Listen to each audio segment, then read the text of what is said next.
So this whole piece comes out as one. Down here in the bottom, you're going to pull off your little auxiliary plug-in. That's just snapped into place. You've got a 7mm bolt holding it in there, and you unplug the auxiliary from the unit. And then up top here, there's a piece of rubber. You're going to remove that rubber. There's 2 more 7mm there. Once those are out, you've got to pry with your upholstery tool these 2 vents off to the side here like so, and this one over here like so, because the radio is kind of hooked in to those. So once you get this far, you should be able to pull this radio out and disconnect everything. So now that you've got that out of the way, there's 5 plug-ins that you had to unplug, and you've got 4 more 7mm bolts holding the CD player in, which is actually where all your radio is controlled. 4 7mm, pull that right out. So once you get that out of the way, you've got the you got your 2 plug-ins here, you've got your radio antenna and your satellite radio. Then you've got to get this little bezel out. Up top here, there's 2 screws at the bottom and 1 behind each vent. You got to get those out, and in my case, this radio display will be staying put because the new radio covers it up. Now the new radio that I have, like I said before, is going to be this big screen from Seekane. And if you guys want one of these, there's going to be a link in the description box down below where you can get 7% off if you order one of these yourself.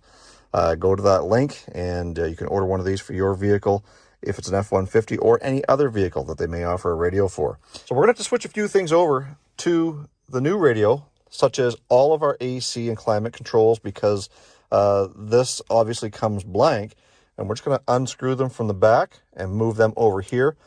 And up here, we've got your traction control and your hazard switch. This little section here gets to be relocated down into here. So we're going to flip this over, and there's 4 torque screws that hold this in place, 2 on each side. And then this little piece right here is just snapped in on each side. And then don't forget that your cigarette lighter is just clipped in there, and that'll just pop right out. So we got our Torx screws out of there, and this piece should just pop out of place and basically slide right back into the new setup.